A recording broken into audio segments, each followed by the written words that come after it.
యూనివర్సిటీకి సంబంధించి స్టాండర్డ్స్ ఎట్లా ఉంటాయి? సో మీకు సింపుల్గా చెప్పాలంటే ఫస్ట్ థింగ్ ఏంటంటే ఎవరైనా అబ్రాడ్ వెళ్ళేటప్పుడు మనం ఖచ్చితంగా చూసుకునేది 2 థింగ్స్.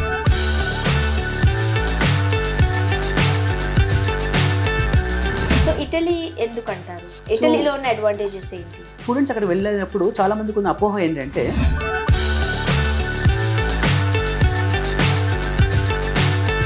జనరల్గా ఒక స్టూడెంట్ ఇంటర్ కంప్లీట్ అయిన తర్వాతే ఫారెన్ వెళ్ళిపోవాలని అనుకున్నారు. బేసిక్ గా ఆ స్టూడెంట్ దగ్గర ఉండాల్సింది ఏంటి పాసిబిలిటీస్? ఇటలీలో మనకి యాక్చువల్గా మొత్తం 8 different varieties of bachelor programs are completely taught in English అండి. అంటే which includes actually computer science,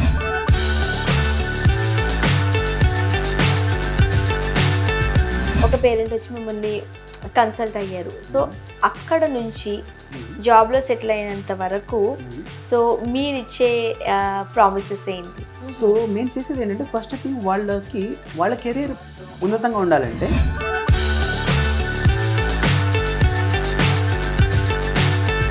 నమస్తే, వెల్కమ్ టు సుమన్ టీవీ. విదేశాలలో ఫ్రీ ఎడ్యుకేషన్ మరియు స్కాలర్షిప్తో చదవాలి అనుకుంటున్నారా? విదేశాలలో చదవాలి అనుకుంటే ఏ కంట్రీ అయితే బెటర్? యుఎస్ అయితే బాగుంటుందా? యూకే బాగుంటుందా? కెనడా బెటరా? విదేశాలలో చదవాలంటే ఫీజ్ స్ట్రక్చర్ ఏ విధంగా ఉంటుంది? సో ఇటువంటి రకరకాల సందేహాలు ఉన్నాయా? వీటన్నిటికీ చక్కటి క్లారిఫికేషన్ ఇవ్వడానికి ప్రస్తుతం మనతో పాటు ఉన్నారు విదేశ కన్సల్టెన్సీ డైరెక్టర్ సాయినాథ్ గారు. గత 16 సంవత్సరాల నుండి 12,000కు పైగా విద్యార్థులను విదేశాలకు పంపించి సక్సెస్ఫుల్గా రికార్డ్ వాళ్ళు క్యారీ చేస్తున్నారు. సో ప్రస్తుతం సాయినాథ్ గారు మనతో ఉన్నారు, ఆయనతో మాట్లాడదాం. నమస్తే అండి. నమస్తే అండి. సాయినాథ్ గారు, జనరల్గా చాలామంది స్టూడెంట్స్కి విదేశాలలో చదువుకోవాలి అని ఉంటుంది. అండ్ పేరెంట్స్ కూడా వాళ్ళ పిల్లలు ఫారిన్ కంట్రీస్లో చదువుకుంటుంటే కాస్త ప్రౌడ్గా ఫీల్ అవుతూ ఉంటారు. సో ఇక్కడ వచ్చిన సందేహం ఏంటంటే ఎక్కడ పంపించాలి, ఎలా? సో రకరకాల డౌట్స్ ఉంటాయి. ఎడ్యుకేటెడ్ పేరెంట్స్ అనుకోండి, వాళ్ళకి ఒక క్లారిటీ ఉంటుంది. బట్ మనీ ఉండింది, చదువుకోవాలనే ఆశ ఉంది, కాస్త విలేజెస్లో ఉండే పేరెంట్స్కి మాత్రం రకరకాల సందేహాలు ఉంటాయి. అండ్ మేము మీ గురించి విన్నప్పుడు మీరు జనరల్గా మనం స్టడీస్ అంటే యుఎస్ అని యూకే అని అనుకుంటాం, బట్ మీరు యూరోపియన్ కంట్రీస్ మీద అంటే యూరోప్ కంట్రీస్ మీద ఫోకస్ పెట్టారు. ఎందుకలా? జనరల్గా అబ్రాడ్ అనగానే చాలా మందికి ఉండే అపోహ ఏంటంటే అమెరికా, ఆస్ట్రేలియా, కెనడా, యూకే ఈ దేశాల మట్టుకి అనుకుంటాం. కానీ వాస్తవానికి ఏంటంటే యూరోప్ కంట్రీస్ అనేది యాక్చువల్గా ప్రప్రథమంగా మనకి స్టడీస్కి ఫస్ట్ నుంచి ఒక ట్రెడిషనల్ ఎడ్యుకేషన్ సిస్టమ్ కనిపెట్టిందే వాళ్ళు. అంటే ఫర్ ఎగ్జాంపుల్ మనకి ఇటలీలో there is one university called Bologna university, established in 1088, which is continuously working till date. So almost like more than 900 years of establishment on the universities ఉన్నాయి. చాలా మందికి ఈ విషయం తెలియదు. పైగా ఇప్పుడు మనం చదువు చెప్పే ఆఫీస్ని యూనివర్సిటీ అంటాం. యాక్చువల్గా ఫస్ట్ వాడింది ఇటలీలో ఈ బొలోనియా యూనివర్సిటీ వాళ్ళు. మేబీ వాళ్ళ యూనివర్సిటీకి ఆ యూనివర్సిటీని కాకుండా ఇంకోటి వాడుంటే ఇప్పుడు మనం ప్రతి యూనివర్సిటీని కూడా ఇంకో పదంతో వాడేవాళ్ళం మేము. సో అటువంటి ట్రెడిషనల్ వాల్యూస్ ఉన్నటువంటి కంట్రీస్ అండి. తర్వాత నెక్స్ట్ వచ్చేటప్పటికి ఏంటంటే European countries are always very visionary. అంటే వాళ్ళు ఏంటంటే రీసెర్చ్ యాక్టివిటీస్ చాలా ఎక్కువ ఉంటాయి. అంటే ఈరోజు మనం చూస్తే Bharatiya cements German technology or something made in Italy or made in France. So ఇవి బాగా చూస్తూ ఉంటాం. సో ఎందుకంటే యాక్చువల్లీ యూరోపియన్ కంట్రీస్లో వాళ్ళు ఎక్కువ కూడా రీసెర్చ్ అండ్ డెవలప్మెంట్కి ఎక్కువ పెద్దపీట వేస్తారు. దీని ద్వారా ఏంటంటే వాళ్ళకి they will be directly working with those elite universities under elite professors. So real practical work అనేది రీసెర్చ్ చేస్తారు. తర్వాత మూడో విషయం వచ్చేటప్పటికి ఏంటంటే మనకి క్వాలిటీ ఆఫ్ లైఫ్. అంటే ఈరోజు మనం చూసుకుంటే యూఎస్లో మనం ప్రతిరోజు పేపర్లో చూస్తున్నాం అన్ఫార్చునేట్ ఇన్సిడెంట్స్ జరుగుతున్నాయి. కొంతమంది గన్ కల్చర్ తోటి ఫైరింగ్ అవ్వడము, ఇలాంటి సిచ్యువేషన్స్, కొంతమంది థ్రెటన్ చేసి రాబింగ్ చేశారని. సో యూరోప్లో ఏంటంటే మనకి ఇలాంటి బాధలు ఏమీ లేవు, బికాస్ ఇక్కడంతా గన్ ఫ్రీ కల్చర్ అనమాట. ఇక్కడ మనకి ఏంటంటే మనకి ఈ మెయిన్ అడ్వాంటేజ్ ఫోర్త్ వచ్చేప్పటికి లోకల్ పాపులేషన్ ఏవైతున్నారో వాళ్ళు యూరోపియన్స్ యాక్చువల్గా చాలా ఫ్రీ మైండ్తో ఉంటారు. అంటే ఎట్లా అంటే చాలా ఫ్రెండ్లీగా ఉంటారు. ఇప్పుడు మన ఎగ్జాంపుల్ బాంబేకి వెళ్తే మనల్ని మనం ఇంకొక ఎదురు మనిషి చూస్తే అసలు కనీసం మొహం చూసి నవ్వడం అనేది మర్చిపోయి మన ఇండియాలో మర్చిపోయి చాలా కాలం అయిపోయింది అనుకోండి. బట్ వెరాజ్ ఇప్పుడు ఏంటంటే ఇక్కడ యూరోపియన్ కంట్రీస్లో ఇప్పటికి కూడా వాళ్ళకున్న కల్చర్ ఏంటంటే ఒక మనిషి ఎదురుపడ్డప్పుడు ఫస్ట్ మొహంలో స్మైల్ ఇచ్చి గుడ్ మార్నింగ్, గుడ్ ఆఫ్టర్నూన్ చెప్తారు. సో ఆ కైండ్ ఆఫ్ కల్చర్ ఇంకా ఆ కంట్రీస్లో ఉంది, విచ్ ఇస్ యాక్చువల్లీ ఒక మనిషి మంచిగా ట్రీట్ చేయడం. తర్వాత మెయిన్గా వర్క్ కల్చర్ కూడా ఏంటంటే చాలా సిస్టమేటిక్గా ఉంటుంది. అక్కడ వర్క్ చేసే వాళ్ళకి ఈవినింగ్ 5 తర్వాత ఆఫీస్ నుంచి ఫోన్స్ రావు. సో పర్ఫెక్ట్గా చాలా ఫ్రీగా వాళ్ళ 8 hours వర్క్ చేశారో సరిపోతుంది. అండ్ యూరోప్లో కొన్ని కంట్రీస్ ఏంటంటే they are still planning to reduce the number of work hours from the place of 8 hours to 6 hours a day. Or they are planning to do at least 4 days a week in a week work rather than 5 days a week. మనం 5 days గొప్ప అనుకుంటాము, వాళ్ళు 4 days plan చేద్దాం అనుకుంటున్నారు. ఏంటంటే దీని ద్వారా quality of life పెరుగుతుంది, బికాస్ మనం హ్యూమన్ ఎగ్జిస్టెన్స్ అనేది స్ట్రెస్ లెవెల్స్ తక్కువతాయి.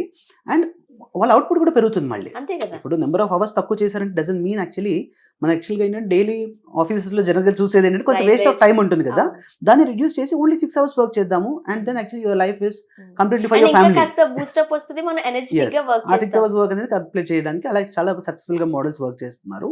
సో వీళ్ళు ఎప్పుడు కూడా ఇలా వినూత్నంగా ఆలోచించి they are always trying to better the quality of life of student or quality of life of individual. So దీని ద్వారా ఏంటంటే వాళ్ళు ఒక పీస్ఫుల్ ఎన్విరాన్మెంట్ లో వాళ్ళు ఉండడం కోసం చాలా మంచి అవకాశాలు అయితే యూరోప్ లో ఉన్నాయి. చాలా మందికి ఏంటంటే స్టడీస్ అంటే లేకపోతే జాబ్ అంటే ఓన్లీ యుఎస్, యూకే, కెనడానే అనుకుంటారు. అవును. మరి యూరోప్ కంట్రీస్ లో ఈ యూనివర్సిటీకి సంబంధించి స్టాండర్డ్స్ ఎట్లా ఉంటాయి Right. అండ్ ఫీజ్ ఎట్లా ఉంటుంది కంపేర్ Okay. చేస్తే మనం యుఎస్, యూకే తో? సో మీకు సింపుల్ గా చెప్పాలంటే ఫస్ట్ థింగ్ ఏంటంటే ఎవరైనా అబ్రాడ్ వెళ్ళేటప్పుడు మనం ఖచ్చితంగా చూసుకునేది 2 థింగ్స్. ఒకటి ఏంటంటే అక్కడ క్వాలిటీ ఆఫ్ ఎడ్యుకేషన్ మనం పొందేదానికి అది వరల్డ్ వైడ్ రికగ్నిషన్ ఉందా చూస్తాము.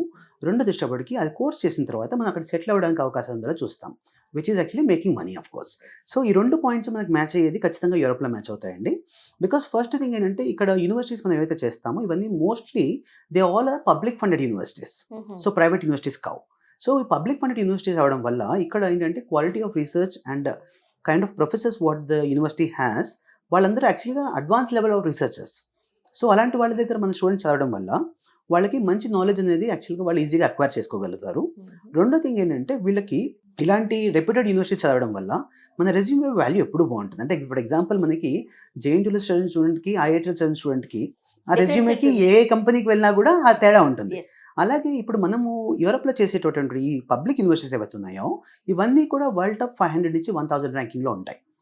సో మోస్ట్లీ 10 to 1000 ర్యాంకింగ్లో ఏ యూనివర్సిటీ ఉన్నా కూడా ఆ యూనివర్సిటీ గురించి మనం మళ్ళీ వెతకాల్సిన అవసరం ఉండదు. బికాజ్ ఎప్పుడైతే వరల్డ్ ర్యాంకింగ్స్ ఇస్తారో ఆ ర్యాంకింగ్లో ముఖ్యంగా చూసేది ఏంటంటే 4 పారామీటర్స్ అండి.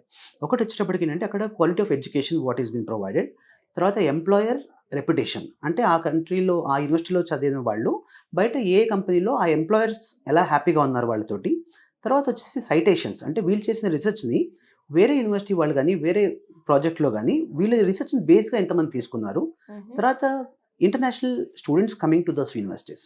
సో ఈ 4 పారామీటర్స్ బట్టి వరల్డ్ ర్యాంకింగ్ ఇస్తారు.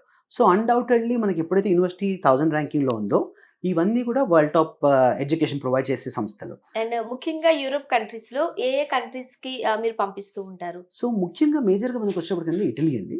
ఇటలీ యాక్చువల్గా ఏంటంటే it provides a very affordable education as well as world top rankings. So మనం కంట్రీ టు కంట్రీ మాట్లాడుకుందాం. ఖచ్చితంగా అండి వెళ్ళారు. మీరు ఎక్కువగా ఫోకస్ చేసేది ఇటలీ, జర్మనీ, ఫ్రాన్స్, తర్వాత స్విట్జర్లాండ్. Yes. సో మనం కంట్రీ టు కంట్రీ మాట్లాడుకున్నాం అనుకోండి, మన ఆడియన్స్ కూడా మంచి ఇన్ఫర్మేషన్ ఇచ్చినట్టు ఉంటుంది. ఫస్ట్ ఆఫ్ ఆల్ మనం ఇటలీ నుంచి వెళ్దామా? షూర్. ఓకే. సో ఇటలీ ఎందుకు అంటారు?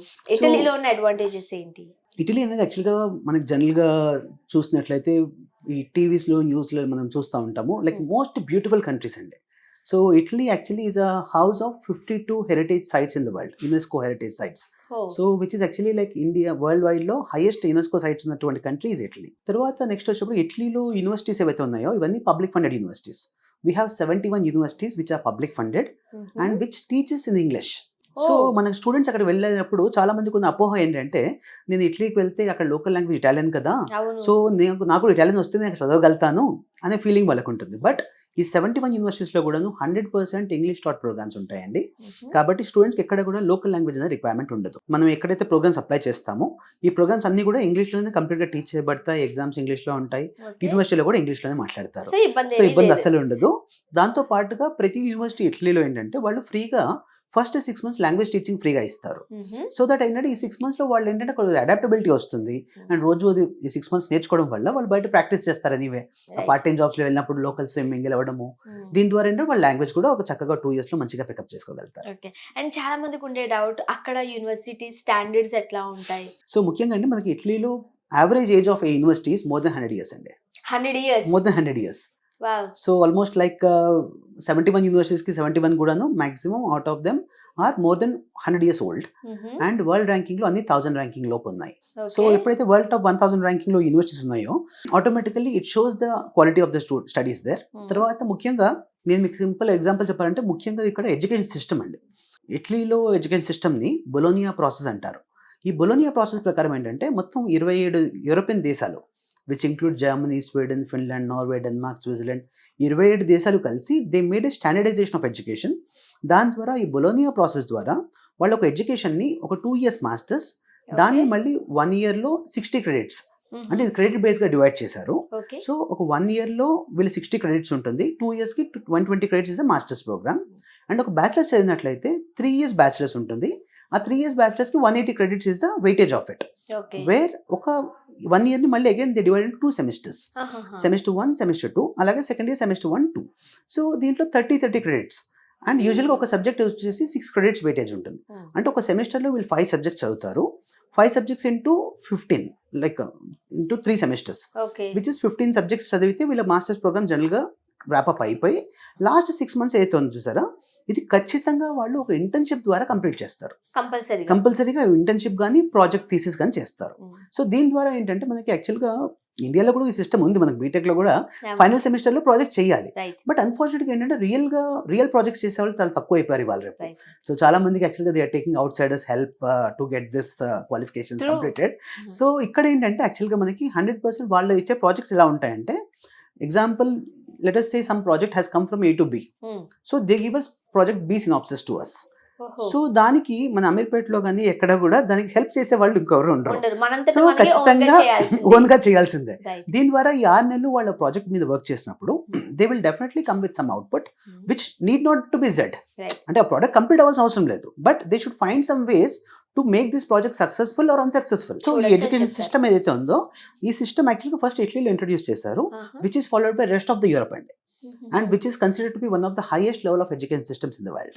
జనరల్ గా ఒక స్టూడెంట్ ఇంటర్ కంప్లీట్ అయిన తర్వాతే ఫారెన్ వెళ్ళిపోవాలని అనుకున్నారు. సో మన ఇటలీ గురించి మాట్లాడుతున్నాం కాబట్టి ఇటలీ వెళ్ళాలనుకుంటున్నారు. బేసిక్ గా ఆ స్టూడెంట్ దగ్గర ఉండాల్సింది ఏంటి, పాసిబిలిటీస్ ఏంటి? షూర్. సో ఖచ్చితంగా అండి, ఇటలీలో మనకి యాక్చువల్గా మొత్తం 8 different varieties of bachelor's programs are completely taught in English అండి. అంటే which includes actually computer science, electronics, automation, automobile, తర్వాత మేనేజ్మెంట్లో we have 3 different programs and some programs in life sciences. So ఈ ప్రోగ్రామ్స్ అన్ని ఇంగ్లీష్లో ఉండడం వల్ల స్టూడెంట్కి జనరల్గా ఏంటంటే ఇటాలియన్ లాంగ్వేజ్ నేర్చుకోవాల్సిన అవసరం అస్సలు లేదు. ఆ తర్వాత నెక్స్ట్ ఏంటంటే ఈ ఇటలీలో చదువుకోవడానికి జస్ట్ మనకి IELTS, because the course is taught in English, universities want to know whether the student can speak good English. So అక్కడ ఏంటంటే IELTS అనే ఒక చిన్న పరీక్ష ఉంటుంది, విచ్ ఇస్ లైక్ మన ఇంగ్లీష్ కేపబిలిటీస్ ఎలా ఉన్నాయో చెక్ చేయడానికి. IELTSలో 5.5 వస్తే చాలు. కానీ చాలా కష్టం ఈ ఎగ్జామ్ అని కూడా విన్నానండి నేను. అది కష్టం ఎప్పుడంటే అంటే మనకి స్టూడెంట్కి అసలు వెరీ బేసిక్గా లాంగ్వేజ్ రాకపోయినా కూడా 5.5 is not a big hurdle. అంటే మనకి యాక్చువల్లీ IELTS 6.5 or 7 అయితే కనుక కొద్ది కష్టము, బట్ 5.5 యావరేజ్గా ఏంటంటే హైదరాబాద్లో చదివిన స్టూడెంట్ అయితే కనుక నిద్రలో లేసి వెళ్ళినా రాయగలుగుతారు, ఆ స్కోర్ వస్తుంది.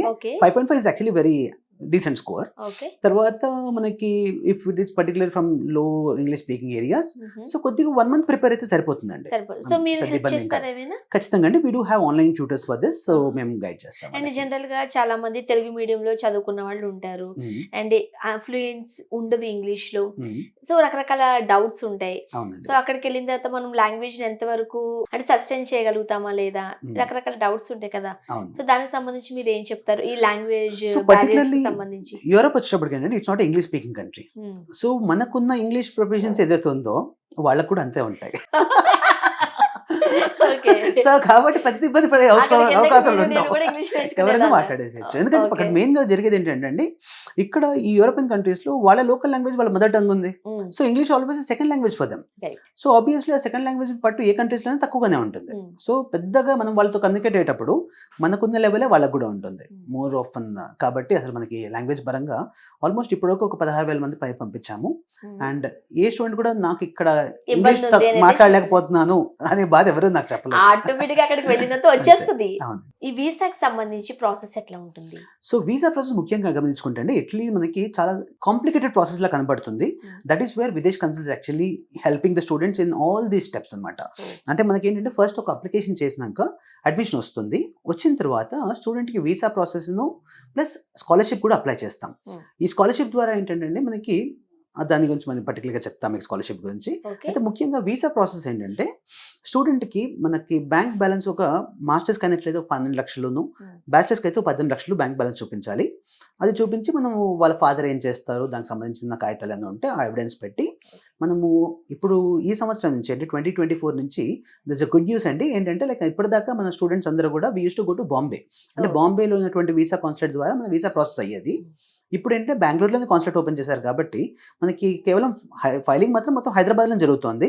సో స్టూడెంట్ ఎవరు కూడా మళ్ళీ బెంగళూరు కూడా వెళ్ళాల్సిన అవసరం లేదు, కానీ మన ఫైల్ అనేది బెంగళూరు కాన్సులేట్ ద్వారా వెళ్ళి అక్కడి నుంచి ప్రాసెస్ అవుతాయండి. ఓకే, సో వీసా ప్రాబ్లం అయిపోయింది. ఇప్పుడు అక్కడికి వెళ్ళి చదువుకున్న తర్వాత జాబ్ ఆఫర్స్ ఏ విధంగా ఉంటాయి? సో బై డిఫాల్ట్ అండి ఏ కంట్రీలో వెళ్ళినా కూడా మన స్టూడెంట్స్ మనం ముఖ్యంగా గమనించుకోవాల్సింది ఏంటంటే అక్కడ పోస్ట్ స్టడీ వర్క్ ఆప్షన్స్ ఉన్నాయా లేదా. అంటే జనరల్గా ఏంటంటే just out of the campus వెంటనే జాబ్స్ దొరకవు. సో ఇప్పుడు అలాంటి టైంలో నాకు అక్కడ ఉండడానికి ఒక టైం ఇస్తారా అనేది first important. So where Italy provides 1 year of open job search visa, దాన్ని లోవరో అంటాము. సో ఈ 1 year పాటు వాళ్ళు కోర్స్ అయిపోయాక వాళ్ళ దేశంలో ఉండి ఉద్యోగ అవకాశం వెతుక్కోవచ్చు. అయితే ఇంతకుముందు నేను చెప్పినట్లు ఇంటర్న్షిప్ అనేది లాస్ట్ 6 months చేస్తారు కంపల్సరీలో. దాంట్లో ఏంటంటే వీళ్ళు ఏదో కంపెనీలో వర్క్ చేస్తారు. మనకి ఇక్కడ ఎలా క్యాంపస్ సెలక్షన్స్ ఉంటాయి, అక్కడ కూడా అట్లా ఉంటాయి. ఎస్, ఇవన్నీ పబ్లిక్ ఫండెడ్ యూనివర్సిటీస్ అవ్వడం వల్ల సంవత్సరానికి 3 సార్లు క్యాంపస్ ప్లేస్మెంట్ జరుగుతాయండి. సో బై లా అది కంపల్సరీ వాళ్ళ యూనివర్సిటీస్ వాళ్ళు చేయవలసిందే. అండ్ ఒక్కొక్కసారి more than 200 to 300 companies they come to the campus and they take the interviews for student. Because మనం చేసే యూనివర్సిటీస్ ఏవి కూడా అఫిలియేటెడ్ కాలేజెస్ కావు. So these are the main campus of the universities and these are all the state universities there. So ఈ state universities అవ్వడం వల్ల ఇక్కడ local companies అన్ని కూడా they always depend on them for picking the best student. అంటే ఇప్పుడు మనకు ఐఐటీలో మనం ఏ కంపెనీని ఇన్వైట్ చేయాల్సిన అవసరం లేదు, ఐఐటీకి స్టూడెంట్ కంపెనీస్ వచ్చి తీసుకుని వెళ్తారు. The same thing happens in all these public universities of Italy. తర్వాత స్టూడెంట్కి ఈ ఉద్యోగ అవకాశాల కోసం అక్కడ ఇంటర్న్షిప్ ఎప్పుడైతే చేస్తారో జనరల్గా ఒక కంపెనీ ప్రాజెక్ట్ 6 monthsలో కంప్లీట్ అవ్వదు, కానీ 6 monthsలో వీళ్ళు అకాడమిక్ ప్రాజెక్ట్ కంప్లీట్ అయిపోతుంది. ఇంతకుముందు నేను చెప్పినట్టు B2Cకో B2Dకో వీళ్ళు వెళ్తారు. వెళ్ళాక company wants to still continue that research. So అప్పుడు వాళ్ళు మళ్ళీ కొత్తగా ఎవరైనా తీసుకునే కంటే ఈ అబ్బాయికి ఆల్రెడీ 6 months ఎక్స్పీరియన్స్ ఉంది కదా ఈ అబ్బాయికి అమ్మాయికు, సో వాళ్ళు వీళ్ళకి ఫుల్ టైం ఎంప్లాయ్మెంట్ కాంట్రాక్ట్ చేయొచ్చు. సో అది మాక్సిమం జరిగే కేసెస్లో ఇలాగే జరుగుతున్నాయి. ఇది కాకుండా వీళ్ళకి ఏంటంటే అక్కడ లోకల్ కంపెనీస్ ఏవైతే ఉన్నాయో ఈ కంపెనీస్ కూడా యాక్చువల్గా ఇవి టాప్ యూనివర్సిటీస్ కాబట్టి వీళ్ళ దగ్గరకు వచ్చి రిక్రూట్మెంట్ చేస్తున్నారు. తర్వాత నెక్స్ట్ వచ్చేటప్పటికి 1 year జాబ్ సర్చ్లో వీళ్ళకున్న వీసా ఏదైతే ఉందో ఇది main icing on the cake అండి. ఇది షెంజన్ వీసా అంటాము. అంటే ఒక 26 దేశాలకి without any visa travel. So వీళ్ళు ఏంటంటే ఇటలీలో చదువుకున్న తర్వాత జర్మనీ, స్వీడన్, ఫిన్లాండ్, డెన్మార్క్ ఎక్కడైనా సరే ఆన్లైన్లో ఇవాళ అప్లికేషన్స్ అన్ని కూడా. సో ఆన్లైన్లో జాబ్ పోర్టల్స్ నుంచి అప్లై చేస్తారు and first interviews always through Skype ద్వారా అవుతున్నాయి. సో ఫస్ట్ ఇంటర్వ్యూ వీళ్ళు క్లియర్ అయ్యారు అనుకోండి, సెకండ్ ఇంటర్వ్యూ నేరుగా డైరెక్ట్ బస్ టికెట్ తీసుకుని వెళ్ళిపోతారు.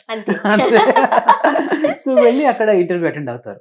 And that's how actually like it's quite easy for them to convert to the residence permit of student to the work permit. Inter complete అయిన తర్వాత విదేశాల్లో పిల్లల్ని చదివించాలనుకుంటే 17-18 years ఉంటాయి. సో పేరెంట్స్ కి ఒకలాంటి భయం ఉంటుంది, సెక్యూరిటీ ఎలా ఉంటుంది అండ్ అక్కడ అకామిడేషన్ ఏ విధంగా ఉంటుంది, రైట్? పిల్లల్ని అక్కడ చదివించాలని అనుకుంటారు కానీ ఆడపిల్ల దగ్గరికి వచ్చేసరికి ఎక్కడో చిన్న భయం ఉంటుంది. నాకు తెలిసి ఆ భయంతోనే చాలా మంది పంపించడం లేదు కూడా. సో మరి మీరేం చెప్తారు? గతంలో యాక్చువల్గా ఒక 15 years బ్యాక్ ఏంటంటే లైక్ ఈ ట్రెండ్ నిజంగా చాలా మీరు చెప్పినట్టు వెరీ వ్యాలిడ్ పాయింట్ అది. ఇన్ఫాక్ట్ మా పిల్లడిని పంపాలన్నా కూడా నేను అలాగే ఆలోచిస్తాను బహుశా. కాకపోతే ఏంటంటే ఇప్పుడు ఆల్మోస్ట్ లైక్ మనకి ఒట్టి మా కన్సల్టెన్సీ ద్వారా more than 300 students per year బ్యాచిలర్స్కి వెళ్తున్నారు ఇటలీకి. సో 300 స్టూడెంట్స్, అసలు 300 మంది పైన ఆల్రెడీ ఎవ్రీ ఇంటేక్ వెళ్తున్నారు మన దగ్గర నుంచి. దాంట్లో అమ్మాయిలు ఉన్నారు, అబ్బాయిలు ఉన్నారు. చక్కగా వీళ్ళందరూ కూడా ఏంటంటే అక్కడ వెళ్ళి షేరింగ్ అకామిడేషన్లో ఉంటారు. అండ్ ఆల్రెడీ మనం ఏంటంటే ఇన్ని సంవత్సరాల నుంచి పంపిస్తున్నాం కాబట్టి ప్రతి యూనివర్సిటీలో కూడా more than 100 students can speak Telugu. Problem లేదు. సో ఆల్రెడీ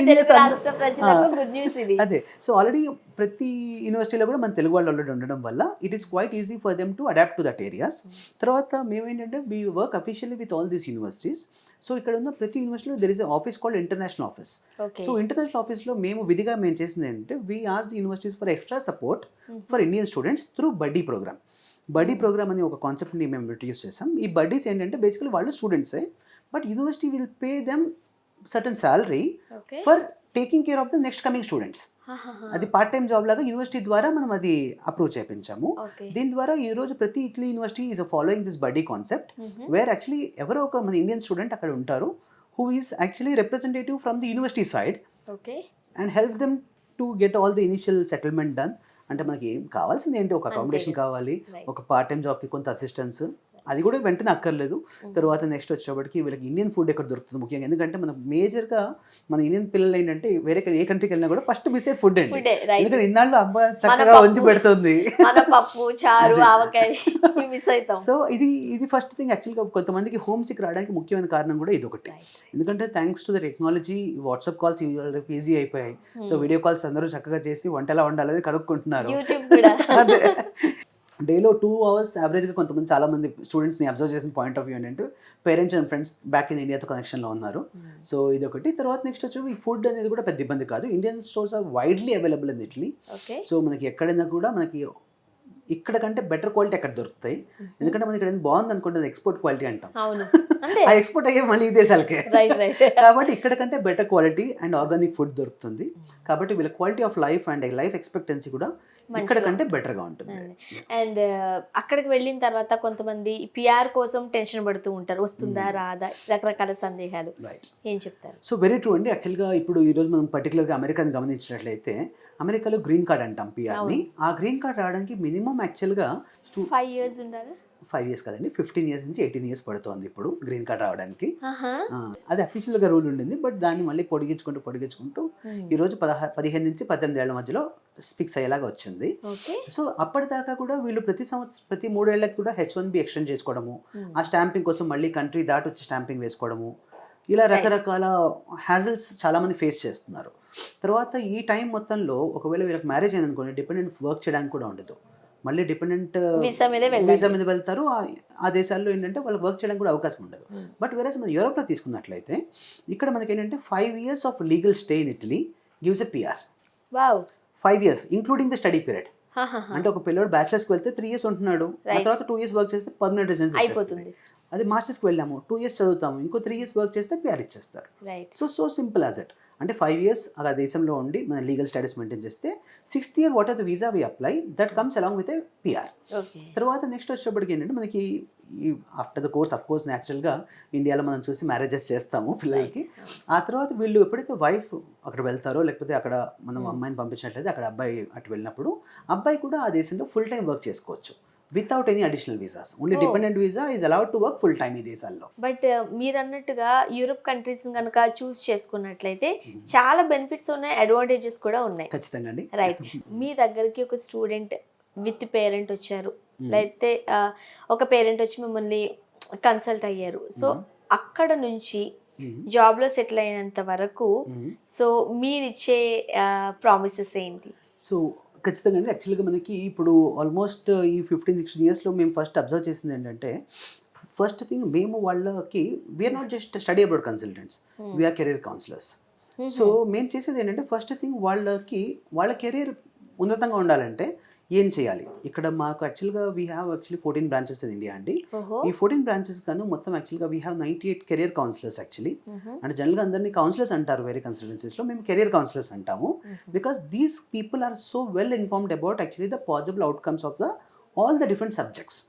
సో ఒక స్టూడెంట్కి ఏ కోర్స్ చేస్తే బాగుంటుంది, తర్వాత వాళ్ళ పేరెంట్స్ అఫోర్డబిలిటీ ఎలా ఉంటుంది, తర్వాత వాళ్ళకున్న ఆల్రెడీ ఆబ్లిగేషన్స్ ఏంటి, ఫైనాన్షియల్ ఆబ్లిగేషన్స్ ముఖ్యంగా, వాటిని చూసుకుని మా కౌన్సిలర్స్ అందరి కూడా పూర్తిగా ఒక ప్రాపర్ ఫిల్టరేషన్ తీసుకొచ్చి will be helping them to first fix the country and then we help them finding the right course for them and then application process starts.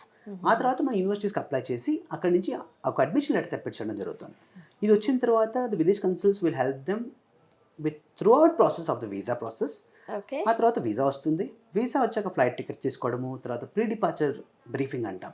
అంటే ముఖ్యంగా వెళ్లే ముందు వీళ్ళు తీసుకోవాల్సిన జాగ్రత్తలు ఏంటి, అక్కడ చెక్ లిస్ట్తో సహా ఎవ్రీథింగ్ యాక్చువల్లీ తీసుకుంటారు. అక్కడ దిగిన తర్వాత కూడా most likely we can also help them with the airport pickup దగ్గర నుంచి, based on the areas where they go.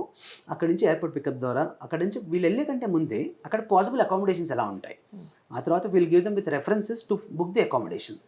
అంటే ఏంటంటే మనం వెళ్ళి ముందు ఎప్పుడైనా ఆలోచించుకోవడం బెటర్. అక్కడ వెళ్ళి వెతుక్కోవడం అనేది పెద్ద ఇబ్బంది. కాబట్టి ఇక్కడ నుంచి మనం ఆ రెఫరెన్సెస్ అన్ని కూడా మనం ప్రొవైడ్ చేస్తూ వాళ్ళకి యాక్చువల్లీ అక్కడ అకామిడేషన్ సెట్ అయ్యేలా చూసుకోవడం. తర్వాత thanks to our relations with the previous students, so దీని ద్వారా ఏంటంటే మనకి పార్ట్ టైం జాబ్స్లో కూడా మనకి హెల్ప్ చేయడానికి ఎక్కువ అవకాశాలు ఉంటాయి. ఎందుకంటే మన స్టూడెంట్కి ఇంకో పలానా ఈ బాబు వస్తున్నాడు హెల్ప్ చేయండి అంటే డెఫినెట్గా they will be happy. And ఇది ఒక చైన్ సిస్టమ్ లాగా మాకు ఎవ్రీ ఇయర్ ఇలా జరుగుతూ ఉన్నాయి. సో కాబట్టి ప్రీవియస్ స్టూడెంట్స్ ద్వారా, తర్వాత ఇంటర్నేషనల్ ఆఫీస్ ద్వారా సో వీళ్ళకి ఇచ్చేస్తాం. పిల్లల ఫ్యూచర్ చాలా ఇంపార్టెంట్. రైట్. పేరెంట్స్కి ఒకలాంటి టెన్షన్ ఉంటుంది, ఎదుగుతూ ఉన్నప్పుడు వీళ్ళు ఎలా చదువుతారు అనేది కంపల్సరీ అయిపోయింది నా వేడేస్. రైట్. అంటే సరిగ్గా చదువుకోకపోతేను, అంటే వెల్ సర్టిఫికేట్స్ ఎడ్యుకేషన్ లేకపోతే పిల్లల ఫ్యూచర్ కాస్త కష్టమైపోతుంది. కాబట్టి ఒకలాంటి టెన్షన్ బర్డెన్ ఉంటుంది. Right so Parents this is where we exactly are అండి. అయితే ఇప్పుడు ఈ అన్నింటిలో మనకు icing of the cake most important point మనం డిస్కస్ చేయలేదు. ఇటలీలో ఏంటంటే ఇటలీలో the governments is providing free education అనేది మనం ఇంతకుముందు డిస్కస్ చేసాం కదా. అవును. అసలు ఫ్రీ ఎడ్యుకేషన్ వాళ్ళు ఎందుకు ఇవ్వాలి? మనం ఆ నిజమే. దేశానికి ఏం చేసాం? రైట్. సో ఫస్ట్ థింగ్ ఏంటంటే మనకి ఇటలీలో the government of Italy has a concept called right to study. ఈ రైట్ టు స్టడీ ద్వారా ఎవరైతే స్టూడెంట్ ఫైనాన్షియల్గా వెనకబడి ఉంటారో వాళ్ళకి ఆ దేశంలో ఎడ్యుకేషన్ ఫ్రీగా ప్రొవైడ్ చేస్తూ సంవత్సరానికి 7,200 యూరోలు స్కాలర్షిప్ ఇస్తారు. ఎస్, చాలా మందికి తెలియదు ఈ విషయం. సో చదివేది ఫ్రీ ప్లస్ ఉల్టా గవర్నమెంట్ నుంచి 7,200 యూరోలు వస్తుంది. ఓకే. సో ఇది రావడానికి యాక్చువల్గా కారణం ఏంటంటే వాళ్ళకి రైట్ టు స్టడీ ప్రకారంగా వాళ్ళ ఇటాలియన్ స్టాండర్డ్స్ ప్రకారంగా because it's part of G7 countries. Right. So వీళ్ళ ఇన్కమ్ చాలా ఎక్కువ ఇక్కడ and this is 7th industrialise country కాబట్టి వీళ్ళ ఇన్కమ్ స్టాండర్డ్స్ ఎక్కువ ఉన్నాయి. సో ఇటువంటి కంట్రీలో the average income what they think is about 40,000 euros per year. అంటే ఇండియన్ కరెన్సీలో 32 లక్షల కంటే ఎవరైనా తక్కువ సంపాదిస్తారో వాళ్ళు పూర్. సో ఇట్లీ మన ఇండియాలో మనం అందరం అదే కాబట్టి వీళ్ళకి దీని ద్వారా ఫ్రీ ఎడ్యుకేషన్ మనం అప్లై చేసుకుని దాంతోపాటు సంవత్సరానికి 7,200 యూరో స్కాలర్షిప్ కూడా ఆ లోకల్ గవర్నమెంట్ ఇస్తుంది. అంటే ఫర్ ఎగ్జాంపుల్ ఒక స్టూడెంట్ రోమ్ అనే యూనివర్సిటీలో చదివితే ఆ రోమ్ అనేది లాజియో అనే స్టేట్లో ఉంటుంది. సో మనం ఏం చేస్తామంటే లాజియో అనే స్టేట్ గవర్నమెంట్కి అప్లికేషన్ చేసి దీని ద్వారా ఈ 7,200 స్కాలర్షిప్ స్టూడెంట్కి వచ్చేలాగా మనం చేస్తాం. సో దీని ద్వారా ఏంటంటే స్టూడెంట్కి ఎడ్యుకేషన్ ఫ్రీగా అవుతుంది. They will only pay the taxes of about 165 euros per year. అంటే ఇండియన్ కరెన్సీలో 16,000 రూపాయలు కడితే వాళ్ళ సంవత్సరం ఫీజు అయిపోతుంది. అది కాకుండా ఈ సంవత్సరం స్కాలర్షిప్ ఏదైతే చెప్పానో ఇది వాళ్ళు 2 ఇన్స్టాల్మెంట్లో ఇస్తారు. ఫస్ట్ ఇన్స్టాల్మెంట్ యూజువల్గా డిసెంబర్ ఎండింగ్ టైంలో ఇస్తారు, క్రిస్మస్ గిఫ్ట్ లాగా ఇస్తారు. సెకండ్ ఇన్స్టాల్మెంట్ వచ్చేసి జూన్ జూలైలో వస్తుంది. ఆ తర్వాత పై ఇయర్ కూడా సెకండ్ ఇయర్ కూడా అలాగే వస్తుంది. బ్యాచిలర్స్ అయితే 3 ఇయర్స్కి వస్తుంది. అండ్ ఇంకొక మెయిన్ ఇంకో అడ్వాంటేజ్ ఏంటంటే వాళ్ళు ఒకవేళ కోర్స్ కనుక విత్ ఇన్ టైం కంప్లీట్ చేసినట్లయితే వాళ్ళకి గ్రాడ్యుయేషన్ ప్రైజ్ అని ఇస్తారు which is half of the 1 year scholarship. So మన చదువు మనం 2 ఏళ్లలో మనం చదువుకుంటే వాళ్ళు ఇంకా ఉదాహరణగా ఇంకో 3,600 యూరోలు ఎక్స్ట్రాగా వాళ్ళకి స్కాలర్షిప్ ఇస్తారు. సో మరి ఇన్ని ఫెసిలిటీస్ ఉన్న కంట్రీ మనం ఇటలీ తీసుకోవచ్చు, రైట్? సో ఏం టెన్షన్ పడక్కర్లేదు. ఈ వీడియో చూస్తున్న పేరెంట్స్ కావచ్చు, స్టూడెంట్స్ కావచ్చు, చాలా భరోసా ఉంటుంది. అండ్ ఎలా వెళ్ళాలి ఏంటి అనేది రకరకాల సందేహాలు ఉండొచ్చు. ఆల్రెడీ మనం డిస్కస్ చేసాము, రైట్? మన విదేశీ కన్సల్టెన్సీ వాళ్ళు గత 16 సంవత్సరాలుగా ఇదే ఫీల్డ్లో ఉన్నారు. 12,000కు పైచిలకు స్టూడెంట్స్ని సక్సెస్ఫుల్గా ఫారెన్ కంట్రీస్లో చదివిస్తున్న రికార్డు కూడా ఉండింది కాబట్టి టెన్షన్ లేదు. థ్యాంక్ యూ సో మచ్ అండి. అండ్ పేరెంట్స్కి చాలా హెల్ప్ చేస్తున్నారు అండ్ స్టూడెంట్స్ కూడా ఒక చక్కటి ఫ్యూచర్ ఇస్తున్నారని చెప్పచ్చు.